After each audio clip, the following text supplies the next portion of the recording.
अल्लाह की इबादत करें, इबादत से बरकत आती है।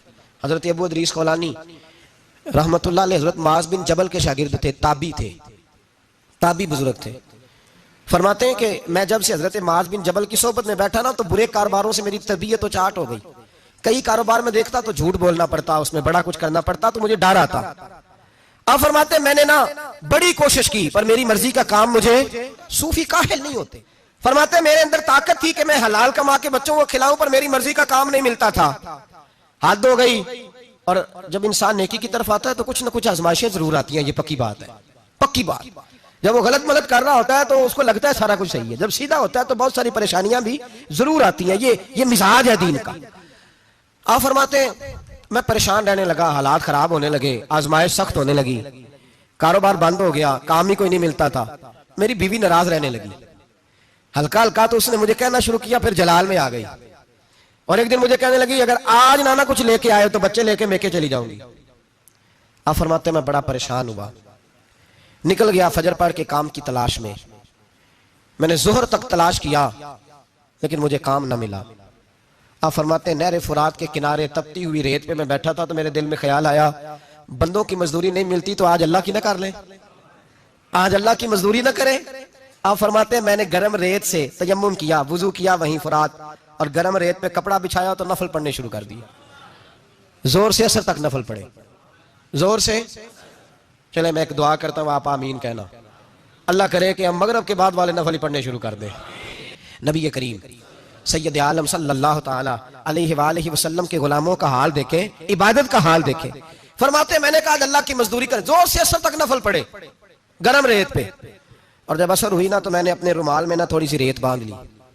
घर की दीवारें छोटी छोटी थी, मैंने कहा बीवी ने देखा ना खाली हाथ आया है तो अंदर से शोर करेगी, हम साहिब भी सुनेंगे, तो चलो जब देखेगी ना रुमाल में कुछ है हौसला करेगी, जब अंदर जाऊंगा तो समझा लूंगा। आप मुस्कुरा रहे हैं ना हल्का हल्का, इसका मतलब है इन बातों में काफी सदाकत है।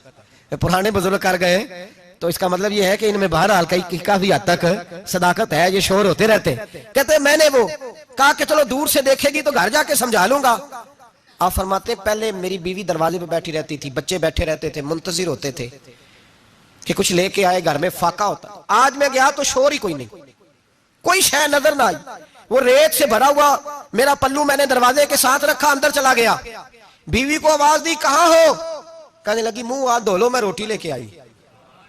तो हाथ धो गई, रोटी किधर से आई, इस घर में तो फाके थे, खाना किधर से आया। कहते रोटी लाई, सलाद भी लाई, दूध भी लाई, उस जमाने में जो नेमतें थी फल भी लाई, सारा आ गया। मैंने घूर के देखा, मैंने कहा किधर से आया ये सारा कुछ, कहां है बच्चे। कहने लगी रोटी खा के बाहर निकल गए हैं। मेरे दिल में ख्याल आया मेरी बीबी का किरदार तो चांद से ज्यादा उजला है, तो ये सारा कुछ कैसे आया। मैंने कहा ये कहां से आया सारा कुछ। तो कहती है मेरी तरफ देख के कहने लगी पता नहीं आज किस करीम की मजदूरी करने चले गए थे, पता नहीं किस करीम की मजदूरी पे चले गए थे। जोर हुई है तो उसने अनाज की बोरियां भेजी हैं, चावल भेजे हैं, फल भेजे हैं, इतना कुछ भेजा है कि मेरे घर में रखने को जगह ही कोई नहीं। ये कहते कहते उठी और कहने लगी पहले ही बड़ा आया था, अब और क्या लाए हो। आप फरमाते मैं सख्ते में था, उसने जाके मेरा रुमाल जो खोला, मैं रेत लाया था, रब करीम ने हीरे बना दिए, वो हीरे बन गए। आप फरमाते कहने लगी किस करीम की मजदूरी पे गए थे। फरमाते मैं उठा और कच्ची जमीन पे सर सजदे में रखा। मैंने कहा मालिक मैं सारी जिंदगी दुनिया राजी करता रहा, लोगों के दरवाजों पे खड़ा रहा, ताल्लुकात बनाकर थोड़ी सी रोजी के लिए जद्दोजहद करता रहा, धुतकारा गया, सताया गया। मौला मैं तो तेरे दरवाजे पे आज आया हूं, पूरी दिहाड़ी भी नहीं लगाई, जोर से असर ड्यूटी की है, अल्लाह तेरी थोड़ी मजदूरी का इतना अजर मिलता है, खुदाया तो इतना नवाजता है। फरमाया अल्लाह मैं मेहनत भी करूंगा, काम भी करूंगा, लेकिन दुनिया की मजदूरी थोड़ी करूंगा, मालिक तेरी इबादत ज्यादा करूंगा। भाई याद रखो हम सारी जिंदगी लोग कब्रों में चले गए, मस्जिद नहीं आए, कब्रों में अलहाकुमुत तकासुर हत्ता ज़ुरतुमुल मकाबिर, कब्र में जाने का टाइम आया, लोगों की नमाजें पढ़ दी गई पर लोगों ने नमाजें शुरू नहीं की, नमाजें पढ़ दी गई। कहीं ले जाओ, शादी का मौका है तो वो कराची जाने को तैयार है, लेकिन चंद फरलांग पे मस्जिद है, मस्जिद जाने को तैयार है। अल्लाह के वली की अलामत है, वो इबादत गुजार होता है। और जो ना नमाज पढ़े ना नमाज पढ़ाए वो जिंदीक तो हो सकता है, पीर हो सकता, मैं जिम्मेदारी से कह रहा हूं, जिंदीक तो हो सकता है पर पीर हो सकता बिल्कुल बेदीन है, बल्कि बददीन है, पीर हो सकता इसलिए कि अल्लाह के वली की अलामत यह है कि उसके चेहरे पर इबादत की रोशनी हो।